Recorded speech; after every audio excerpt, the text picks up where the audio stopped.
गुरुर्ब्रह्मा गुरुर्विष्णू गुरुदेवो महेश्वरा गुरु साक्षात परब्रह्म तस्मै श्री गुरुवे नमः. शुकासारखे पूर्ण वैराग्य ज्याचे वसिष्ठा परिज्ञान योगेश्वराचे कवी वाल्मिका सारिखा मान्य ऐसा नमस्कार माझा सद्गुरु रामदासा. जय जय रघुवीर समर्थ. सर्व श्रोत्यांना नमस्कार. आपण आज 108 नंबरचा श्लोक अभ्यासाला घेत आहोत. म्हणून दाखवते. मला सर्वदा सज्जनाचे नियोगे क्रिया पालटे भक्ती भावार्थ लागे क्रियेविण वाचाळता ते निवारी तुटे वाद संवाद तो हितकारी. आता आपला हा गट सुरू आहे. तुटे वाद संवाद तो हितकारी मेन ह्याची ही थीम आहे की वाद आणि संवाद आणि खूप काही महत्त्वाच्या ह्याच्यामध्ये सूचना समर्थांनीच आपल्याला दिल्या आहेत आणि ते समजून घेण्याचं सोपं काम माझ्या श्री गुरुने समजावून देण्याचं केलं आहे आणि गुरुकृपेने ते समजू शकते आहे मी आणि सांगायचा प्रामाणिक प्रयत्न करते आहे.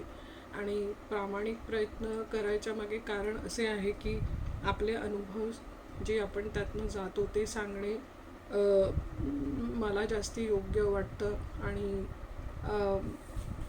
त्या बाबतीत अनेकाचे वेगळे मत असू शकते, पण मी स्वतःशी प्रामाणिक राहायचं ठरवलं आहे. कारण त्याचप्रमाणे माझे श्री गुरु ह्यांचे मार्गदर्शनच त्याप्रमाणे आहे आणि त्या श्रद्धेवरच मी हे सर्व सांगायचं निमित्त मात्र आहे. तर आपला विचार मना सर्वदा सज्जनाचे नियोगे.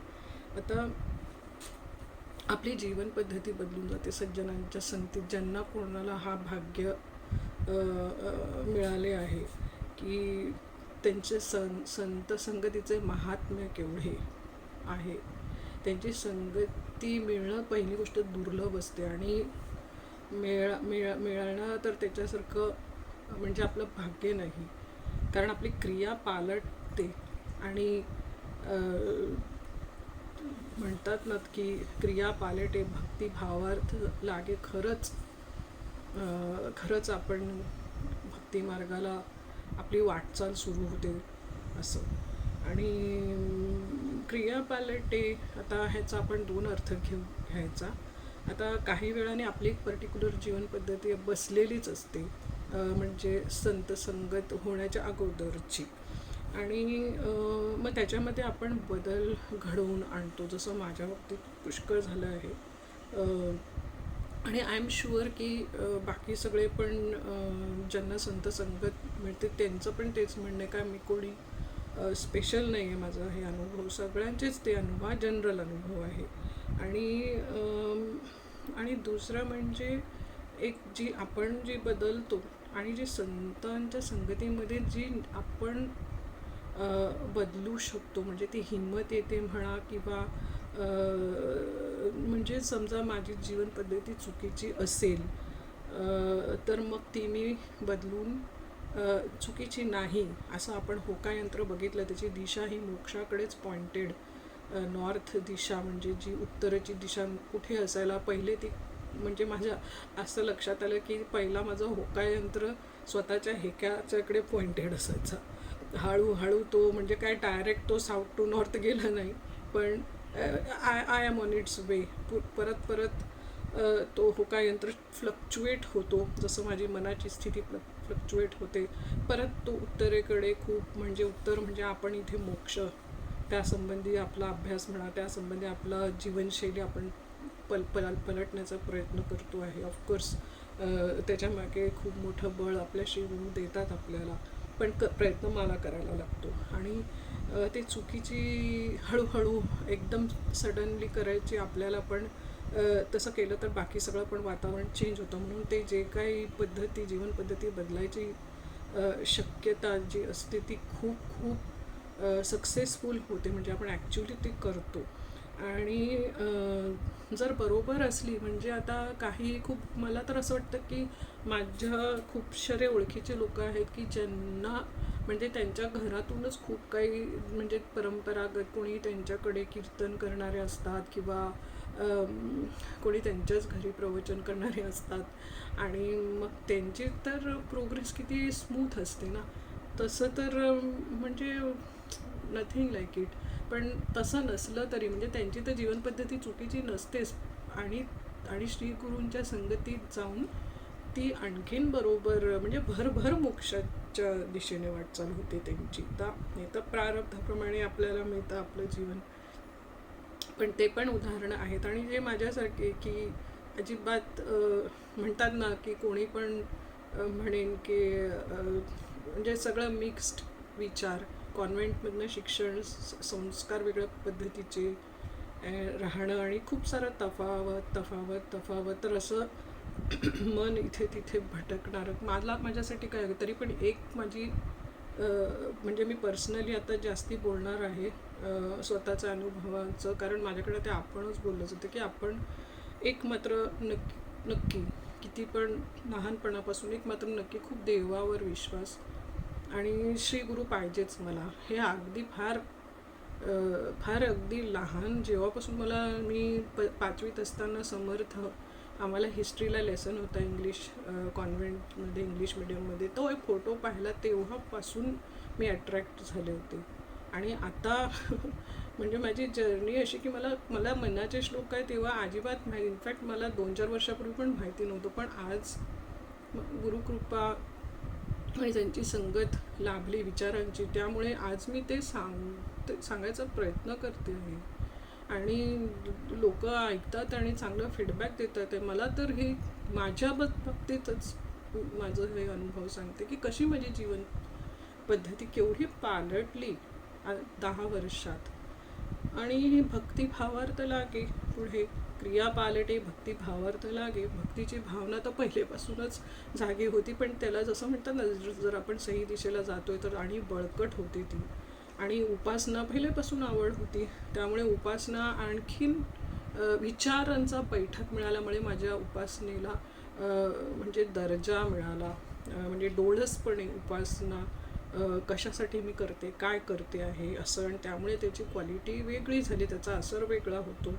आणि कोरडेपणा नाही राहत त्या उपासनेमध्ये की हो करायचं आहे म्हणून करते आहे.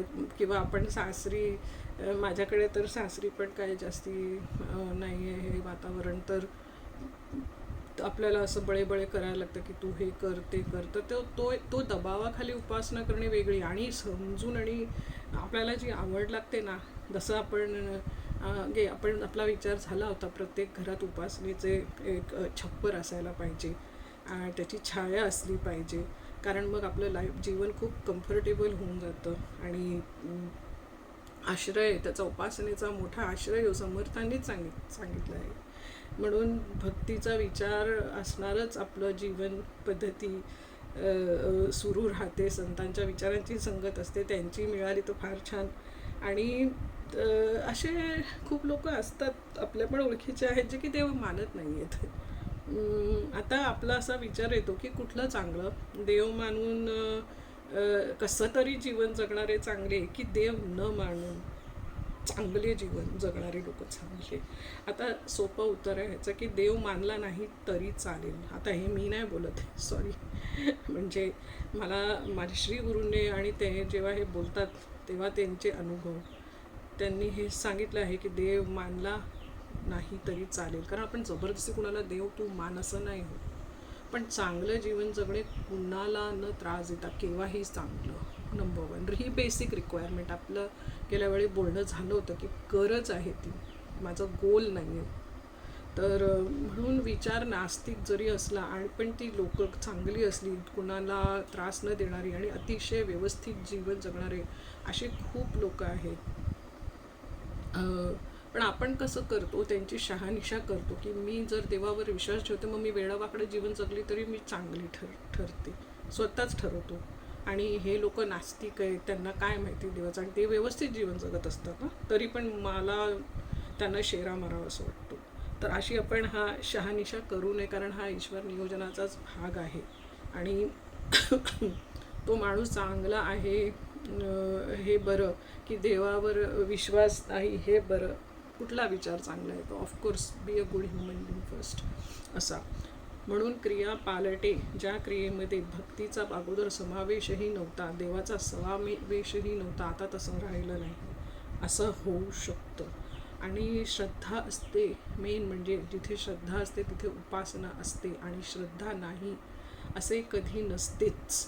आपली प्रत्येक माणसाची कशा ना कशावर तरी श्रद्धा ही असतेच, भले ती देवावर नाही तर आणि कशावर तरी असते, त्याच्या कामावर असते किंवा आणि असते, पण श्रद्धा नसते असं नसतं. पण जेव्हा आपण संतांवर श्रद्धा ठेवतो त्या श्रद्धेला बेस असतो.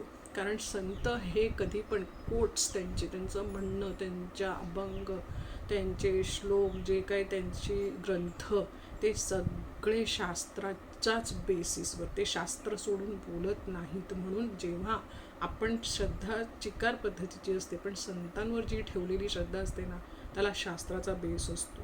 आणि त्यामुळे उपासना करत करत तो बेस समजून घेत जे आपली क्रिया पालटते ना, ती विचाराने, म्हणजे ट्रान्सफॉर्मेशन प्रोसेस सुरू होते आपली. आणि मग परत श्रद्धा आपली कशी वाढते संतांवर, जसं जसं आपण त्यांच्या संगतीत जातो किंवा आपल्याला त्यांना ऑब्झर्व करायला मिळतं, तर मग आपल्या मनात एक कुतूहल, किंवा आपण जसं काही संत हयात नाही आहेत तरी पण त्यांचं जीवनचरित्र आपण वाचतो आणि आपल्याला असं त्याच्यात लिहिलेलं आपण वाचतो, तेव्हा आपल्याला असं वाटतं की अरे हे ह्यांना कसं शक्य झालं, कुतूहल जागृत होतं, मग मला होईल का. आणि मग त्यांचे जेव्हा जे आहेत संत किंवा श्री गुरु आहेत आपले, त्यांना आपण बघतो ते कसे चालतात, ते कसे बोलतात, त्यांची बॉडी लँग्वेज कशी आहे, आणि मग हळूहळू आपल्याला आपली श्रद्धा आणि घट्ट म्हणजे पक्की होत जाते. आणि काही काही लोक असे असतात की ते जेव्हा संत भडकत नाहीत किंवा शांत असतात, तेव्हा एक माझे श्री गुरुनेच तो शब्द बोलले, बरफट वाटतात. की काही लोक तर शांतीमुळेच वैतागतात, कसा काय हा एवढा शांत आहे, कशी काय एवढी शांत आहे. मला एकदा माझा भाऊ बोलला होता की you have become very passive. आता त्याला काय म्हणायचं होतं मला नाही माहिती, पण मी नेहमीप्रमाणे रिॲक्ट नाही केली. तो अनुग्रह झाल्यानंतर बऱ्याच वर्षाने मला तो अमेरिकेत राहतो भेटला, माझ्या घरी थांबला होता, तेव्हा काहीतरी झालं आणि मी नॉर्मल म्हणजे माझ्या हिशोबाने तर तो म्हणाला असतो मला पास. आता इकडे असं बरफट शब्द की असं आपली जी म्हणतात ना लाईफस्टाईलच चेंज होते. तर सर्वसामान्य माणसाच्या जीवनात खूप गडबडी होतच ना, त्या जीवनात अजून सुरू आहे. एखादा कर्म खराब होत असतं, चुकीचं होतं, गडबड होते, पण ती संतांच्या सहवासात ना आपोआप दुरुस्त होऊन जाते. ते पण एक पक्का घट्ट अनुभव आहे. आता जसं आपल्याला ऑलरेडी फेमस माहिती आहे की वाल्मिकी ऋषी हे अगोदर काय होते, लोक त्यांना काय म्हणायचे, आणि ते नारद मुनींच्या सहवासामध्ये मग ते वाल्या कोळी न राहता काय झाले ते. मग असं हा मोठी स्टेटमेंट आहे. मग माझं असं का होऊ नये, खूप मोठं विधान आहे, खूप मोठं लॉजिक आहे. बट अशीच असते, हे विश्वास, ही श्रद्धा पाहिजेच पाहिजे. इथे पुढे संशय नसला तर कसं आपलं अहित आपण करतो, ह्याला लागूनच पुढचा गट आहे. म्हणून श्रद्धा पाहिजेच. म्हणून योग्य दिशेला जेव्हा वाटचाल सुरू होते ती श्रद्धेच्याच बळावर, उपासनेच्या बळावर. आणि म्हणून क्रियेवीण वाचाळता ते निवारी, की आपण मग काय करतो, जसं वागतो ना, जसं बोलतो त्याप्रमाणे वागतो, वॉक द टॉक. तशी क्रिया नुसतं बोलायचं आणि करायचं तसं अजिबात नाही, किंवा त्याच्या ऑपोजिट करायचं, तर सगळ्यांना माहिती पडतं ते, इन्क्लुडिंग स्वतःला पण. आपल्याला पण माहिती असतं की आपण, आणि आपल्याला तो नॅचरल कॉन्फिडन्स कधीच येऊ शकत नाही, आणतो आपण, असं हे आहे. म्हणून वाद संवाद आता तुटे वाद संवाद तो हितकारी, क्रिया पालटे भक्ती भावार्थ लागे, क्रियेवीण वाचाळता ते निवारी, तुटे वाद संवाद तो हितकारी. असा हा आपला आता ह्याच्या बाबतीत आता बघा, हा जो गट आहे वाद संवाद तो हितकारी हा आपल्याला समजून घ्यायचा आहे पर्टिक्युलरली ही ओळ, कारण ती पुढे रिपीट होणार आहे. तर असं आहे की सज्जनांच्या संगतीत गेलं, आपल्या सर्वांचा अनुभव आहे की सज्जनांच्या संगतीत गेलं तर वाद होत नाहीत, संवाद होतात. खूप सुंदर आहे हे विचार. संतांच्या संगतीत वाद होत नाहीत, संवाद होतात. आणि पण नेहमी अभ्यास करताना लक्षात ठेवायला पाहिजे की पहिल्या 3 चरणांचा चौथ्या ह्याच्याशी कसा संबंध आहे. ती दृष्टी ठेवूनच आपल्याला हा मनाचे श्लोकचा असाच अभ्यास करायला पाहिजे. तर सज्जनांशी योग असा प्रथम चरण होता ना, मना सर्वदा सज्जना चेनी योगे. तेव्हा संतांच्या संगतीमध्ये वाद तुटून जातो आणि त्याऐवजी संवाद सुरू होतो आणि तो हितकारक असतो असा हा संवाद. आता कसं आहे ना, नियमच आहे, ज्याला फारसं करायचं नसतं ना तो वाद घालत असतो. आपण पाहतो रोजच्या ह्याच्यात पण. मी पण खूप बघितलं की ते अतिशंका विचारणार. खूप शंका पण विचारायला लागलं तर खुशाल समजावं की व्यक्ती अभ्यास नाही करत आहे. प्रथम शंका ऑफकोर्स विचाराव्यात, अभ्यास करताना येतातच ना. पण पहिले यथार्थ जेव्हा आपण कुणाचं ऐकतो, टीचर म्हणा, श्री गुरु म्हणा, कोणाचं पण, माझं पण, आता मला सांगायचा रोल आहे, तर श्रवण यथार्थ करणे नंबर 1, गुड लिसनर. त्याच्यानंतर एकदा आपण ऐकलं की तो समजावून उतरवायला पाहिजे, बरोबर मला समजतंय का, समोरचे काय म्हणतात ते तसाच मी अर्थ घेते आहे का. आणि तरी पण प्रामाणिकपणे विचार करून ऐकून पण जर माझ्या शंका राहिला तर मग त्या विचारावर तोवर धीर धरावं. असं जर जो करतो मग तो संवाद साधू शकतो. आता दुसरे कारण कसे आहे वाद घालायचे की मला किती कळतं, हे पुढे दंभ पण हा विचार येणार आहे ह्याच्या बाबतीत की आपल्याला किती कळते आहे हे आपल्याला सांगायचं आहे. म्हणजे श्रीगुरु एक त्यांचा अनुभव सांगतात की आता इकडे मला त्यांचाच अनुभव सांगायला लागतं, कारण माझ्याकडे असा अनुभव नाही आहे, म्हणून तेव्हा मी त्यांचा अनुभव सांगते. तर होते कुणीतरी त्यांच्या एका गावी ते प्रवचनाला गेले होते, तर तिकडे खूप लोकांनी त्यांना वॉर्निंग दिली होती की अमकी व्यक्ती तुम्हाला भेटायला येणार आहे आणि ते त्यांची अशी रेप्युटेशन आहे तशी की मी जो प्रश्न विचारतो त्याचे उत्तर बडे लोक देऊ शकले नाही आहेत, तर ते येतील तुम्हाला विचारायला असे. आणि ती व्यक्ती आली आणि जे काय आहे ते सांगितलं, आणि असे तुमच्या अगोदरचे एवढे कोणीच माझ्या प्रश्नाचं उत्तर देऊ शकले नाही, 40 लोक येऊन गेलेत तुमच्या अगोदर. तर माझे श्री गुरु म्हणाले गमतीने, त्यातला मी 41वा समजा. म्हणजे ते काय झालं, किती छान भानगडीतच नाही पडले त्याचा संशय निवारण करायचा. त्यामुळे ही अशी गंमत जम्मत असते की कसं. तर बघा ना, आता भगवद्गीता, उपनिषद हे सगळे संवादच आहेत ना, ते पूर्वीपासून चालत आलेले आहे. आता ह्यातनं काय असतं, संवादामधून नेहमी काहीतरी शिकायला मिळतं. आता समर्थांनीच कितीतरी रचनेमध्ये काल्पनिक शिष्य उभे केलेत, कारण त्यांच्या प्रश्नांची निमित्त करून ते उत्तर देतात. समोर विचारणारं खरं कोणी नव्हतं, पण स्वतःच प्रश्न विचारले, स्वतःच त्याचे उत्तरं दिलीत. ह्याला म्हणतात संवाद, डायलॉग. आणि शंका विचारण्यासाठी तर शिष्याचे माध्यम लागतेच, पण तो कसा पाहिजे, श्रवण करून यथार्थ समजून घेऊन धीर धरलेला शिष्य. आणि आपल्याच मनाची शंका शिष्य विचारतो आहे असे वाटून वाचणाऱ्याच्या मनात चवळीक निर्माण होते की हो, मला पण ही शंका होती असं. म्हणून बघा ना किती छान व्यवस्था आहे की नाही. असे आपल्याला शिकवताना बघा संत ते कमालीचे विचार करतात. असा हा सुंदरसा आपला श्लोक 108 नंबरचा आता पूर्ण झाला. आता आपण जातो आहे 109 नंबर. वाचून दाखवते मी. जनी वाद विवाद सोडून द्यावा, जनी वाद संवाद सुखी करावा, जगी तोची तो शोक संतापहारी, तुटे वाद संवाद तो हितकारी. आता पुढे असं समर्थांनी सांगितलं आहे की जनी वाद विवाद सोडून द्यावा, की वाद अजिबातच करू नये, तो सोडूनच द्यावा. आता खरं म्हणजे ब्रह्मसूत्र, शांकर भाष्य ह्याच्यामध्ये सगळे वाद, सगळ्या प्रकारचे वाद, 3 खंड माझे श्री गुरूंनी ज्याच्यावर भाष्य केले, जाड 3 खंड आहेत ते.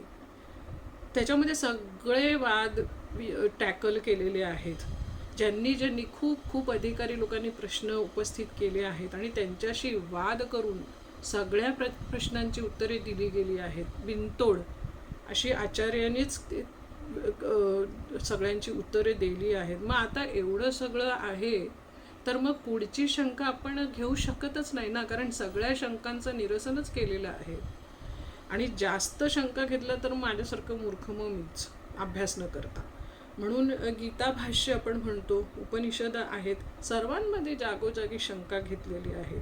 पण आपण अभ्यास करताना ते वाचू जर प्रामाणिकपणे, तर आपली शंका फिटते. स्वतःची शंका फिटेल हा एक खूप मोठा चांगला उपायच आहे जर पण नीट अभ्यास केला तर.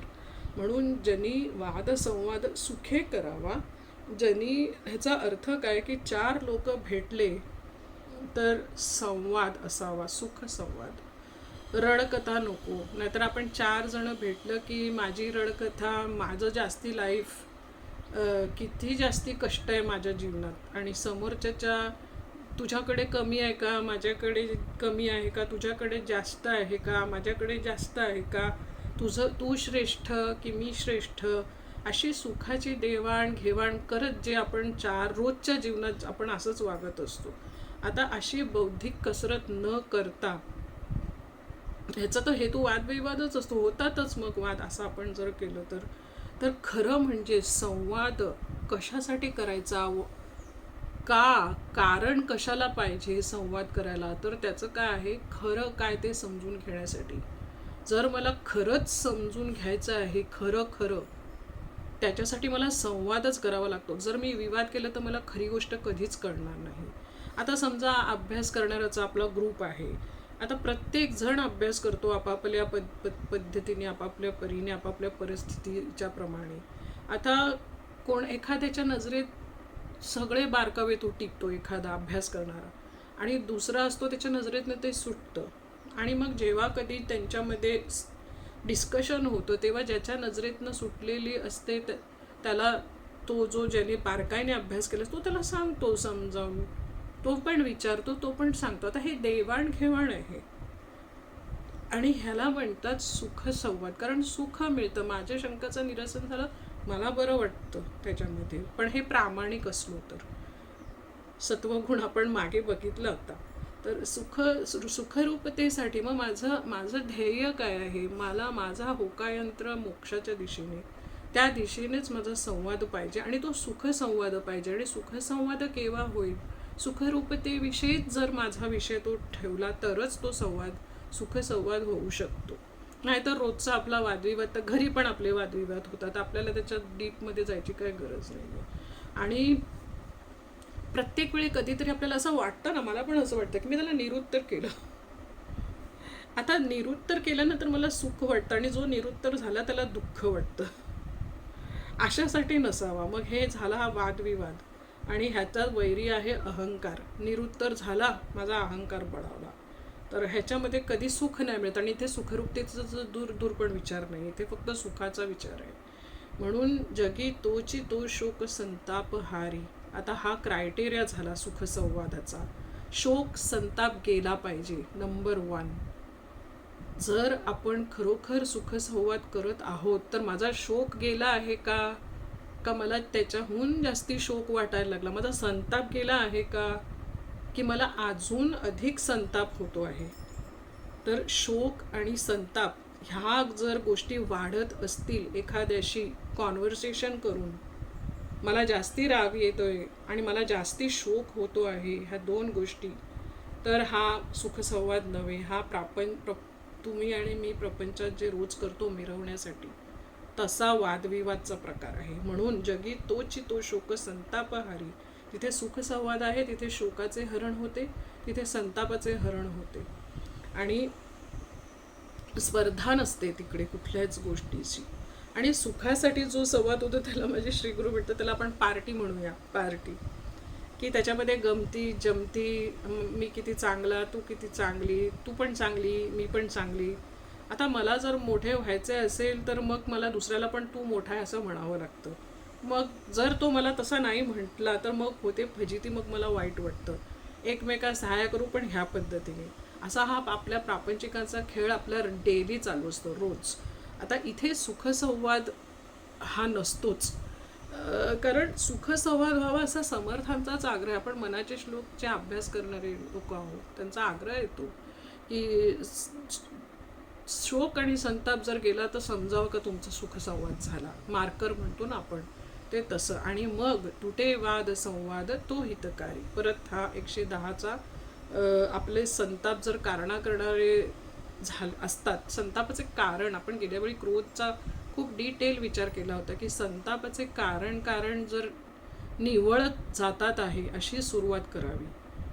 नाहीतर मग काय असतं, पूर्ण आयुष्यच ह्याच्यात कधी संपायला, कधी आपण म्हणतो ना की 70त 50शी सुरू आहे आता, म्हणजे मी हेच केलं तर 70त पण हेच कधी पोचलं, वेळ जातो मला कळत नाही. पण की माझी माइंड तशीच आहे, इनफॅक्ट ती वर्स्ट झाली आहे आता, जसं माझं वय वाढतं आहे तसं. तर हित आहे तो शाश्वत हिताचा. आता इथे मेन इम्पॉर्टंट गोष्ट काय आहे की तुटे वाद संवाद तो हितकारी. हितकारी इथे प्रापंचिक सुख हे नेहमी अशाश्वत असतं. आज मी सुखी तर उद्या मी दुःखी, कारण माणसाचं शरीर तसंच आहे, सुख दुःख भोगण्यासाठीच ते शरीर आहे. म्हणून एक उदाहरण म्हणजे इट्स अन आय ओपनर की माझे अजून पण म्हणजे आजचे मोस्टली उदाहरणं माझ्या श्री गुरूंनी दिलेली आहेत की एकदा कोणाच्या तर घरी मुलगा वारला, त्यांना खूप शोकचं उदाहरण आहे, हा विकृत पद्धतीचं शोक कसं असतं. त्यांना खूप शोक झाला तर ते बोलता बोलता बोलले असे की अरे पलीकडे 2 होते, त्यातला देवा तू एक नेला असता तर. आपण विचार जर केला आहे, त्यांचा एकुलता एक होता, तो वारला. शोक कुठल्या पद्धतीने केलेला आहे की त्याचा 2 होता, तू एक नेला असता तर. म्हणजे कुठल्या लेवलला माणसाची बुद्धी म्हणतात ना की शोकामुळे काय होतं ते. आणि असं हे उदाहरण आहे. म्हणून प्रत्येक संवादाचे हे खूप खूप महत्त्वाची गोष्ट आहे आणि ही मी अशी कोरून ठेवली. म्हणजे आता ह्याच्या पुढे पण माझं जे काय बोलणं असेल ते ह्या 3 गोष्टींवर आधारित असेल. आणि ज्यांना असं वाटतं, ऐकणारे वेगवेगळे श्रोते असतात, त्यांना असं वाटू शकतं ही दंभ झाल्यामुळे बोलते आहे का, की ही उगाचच काहीतरी बोलते आहे का. तर त्यांनी हे चेक करावं की मी जे बोलते आहे ती शास्त्रशुद्ध भाषा आहे का, त्याला शास्त्राची बैठक आहे का, मी काय पण विधान करते ते प्लीज चेक इट. दुसरी गोष्ट, तर्काची जोड आहे का, त्याला लॉजिक आहे का त्याच्या पाठी. आणि तिसरं म्हणजे माझा अनुभव. आता माझ्या अनुभवात मी जर भेसळ करायला लागले, कारण मी पण शिकतेच आहे, शास्त्राचा अभ्यास मला असं वाटतं की मी व्यवस्थित करते आहे, आणि जे मला नाही समजत ते माझ्या श्रीगुरु कृपेने ते मला समजून देतात, माझं समजून होतं, किंवा ते नाही तर आणि कोणाकडनं मी समजून घेते जिथे मी अटकली तिथे. सहसा असा अजून वेळ येत नाही आहे, त्याचं मी दंभाने नाही बोलते, जे आहे तेच बोलते आहे की, आणि आली तरी ती निस्तरून जाते. आणि तर्काची जोड आणि अनुभवाची साथ, हे तिन्ही जर एकत्र आले तर वाद मिटतात. ह्यापैकी एकही नसेल, शास्त्राची बैठक नसेल माझ्या बोलण्याला, मी माझंच सांगते. जर शास्त्राची बैठक नाही आहे किंवा लॉजिक नाही, त्याच्यापाठी तर्क नाही आहे, आणि माझा अनुभवात मी भेसळ करते, वाटेल ते बोलते, फेकते,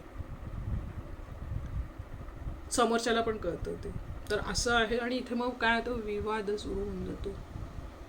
तर ज्याला पण असं वाटतं की माझं कुठलं पण विधान मागच्या 2 ह्याच्यात, कारण मी पर्सनल अनुभव सांगते आहे, जे घडलं ते वास्तव, तर त्याच्यामध्ये जर कोणाला असं वाटत असेल की काही चुकीचं बोलते आहे, की ही वाद करते, की वाद घालण्यासाठी, प्लीज चेक दिस 3. शास्त्राचा बैठक आहे का, तर्काची जोड आहे का, आणि अनुभव अस्सल आहे का, असा. तर अशी ही गोष्ट माझ्या बाबतीत काय, मी पण जर समोरचा मला काय सांगतो तर आय विल चेक दॅट. तर ह्या 3 गोष्टी कन्व्हिन्सिंग असतात सुखसंवाद सुसंवादासाठी, जर आपला तो गोल असेल तर. आणि ह्या 3ही बरोबर जुळून यायला पाहिजेत, आणि मग सगळे स्वीकारतात ना, स्वीकारून जाणार कुठे. असा करून आपला हा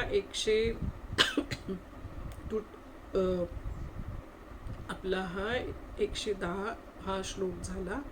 कदाचित माझा नंबर बोलण्यात चूक होत असेल तर प्लीज ते एरर्स असे आहेत माझे, तर त्याच्याबद्दल मी माफी मागणार ऑलरेडी, कारण होतं असं माझ्याकडनं.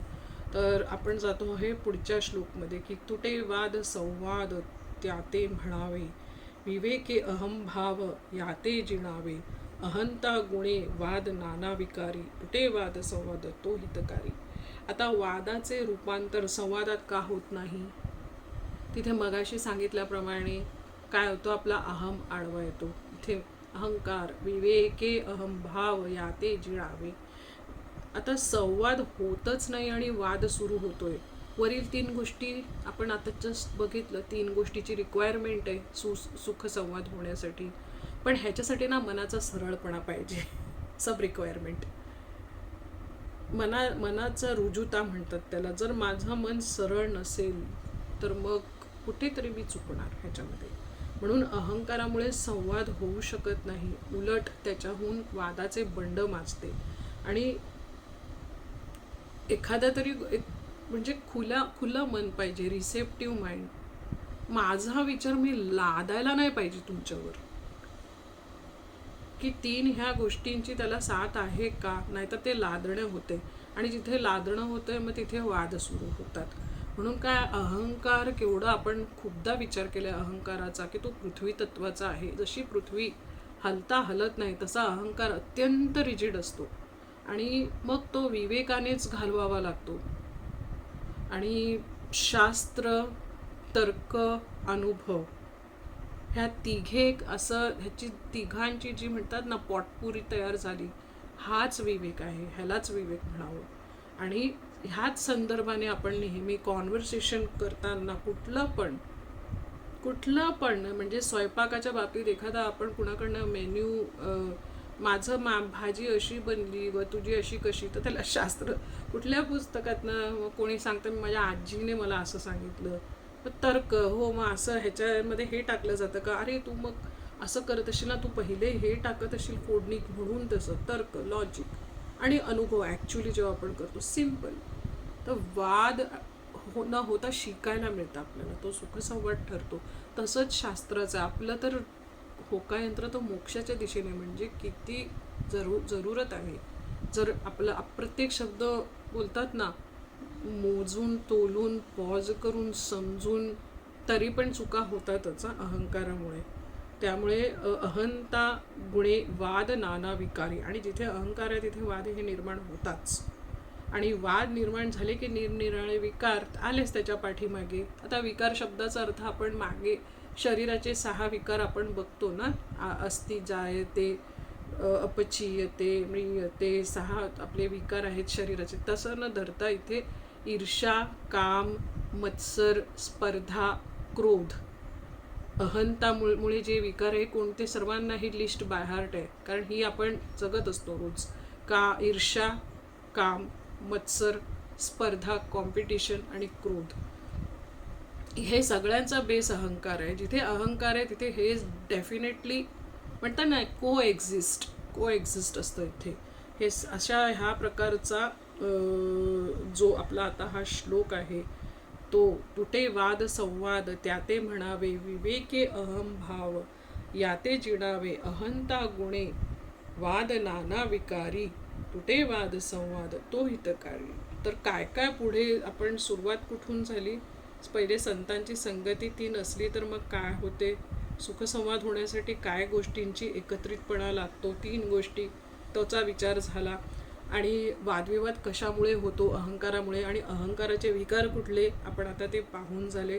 आणि मग अशा ठिकाणी संवाद करायचा असेल आणि तो पण हितकारी, म्हणजे माझ्या हिताचा संवाद जर करायचा असेल तर पुढे काय करायचं, तर आपण पुढे तो श्लोक घेणार आहोत की फारच रिक्वायरमेंट आहे ही मोठी.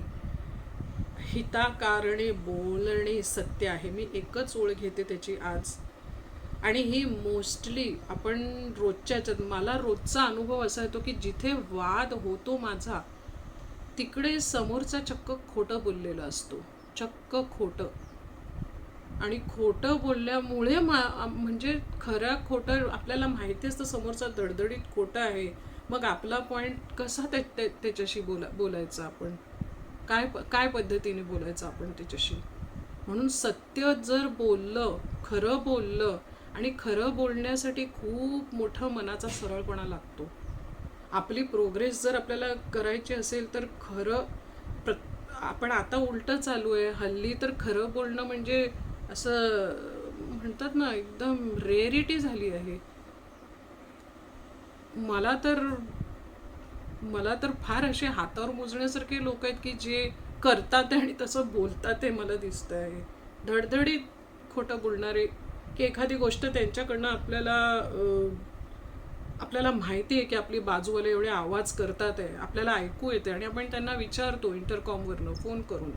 आता मला हा प्रॉब्लेम सुरू झाला आहे. आमच्या बाजूवाल्यांनी वरती भाडे करू ठेवले, ते रात्री 2:30-3 वाजता फर्निचर सरकवत असतात. झोप लागत नाही, आणि आपण ते खरे आहेत, त्यांना इंटरकॉम करून विचारलं तर कमीत कमी त्यांनी सांगितलं हो आम्ही असं करतो आहे. तर आपण काय करू शकतो आणि रिक्वेस्ट करू शकतो. तो आता खरं बोलला मानतो तर आपण पुढे बोलतो. आणि त्यातलं आणखीन एक पहिलेचे भाडेकरू होते.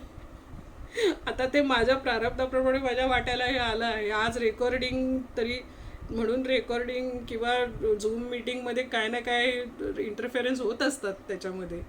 आता थोडं शांत आहे आज म्हणून आज घेतलं.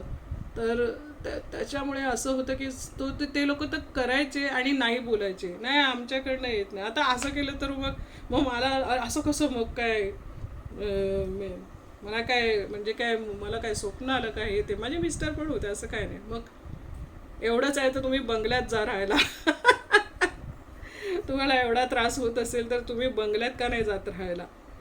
तर मग मी बोलले तुमच्या कृपेने ते पण होईल. म्हटलं अशी सदिच्छा ठेवा, एक दिवस बंगल्यातच जाऊ. असं हसायला आलं मला असे बोलले तर. एक तर मान्य नाही केलं आणि वरतून असं. तर मजा आहे ही. माझा अनुभव आता इथे मला सांगावा लागतोय की हिताकारणे बोलणे सत्य आहे, हा पॉईंट चालू आहे, पण तो किती डिफिकल्ट आहे.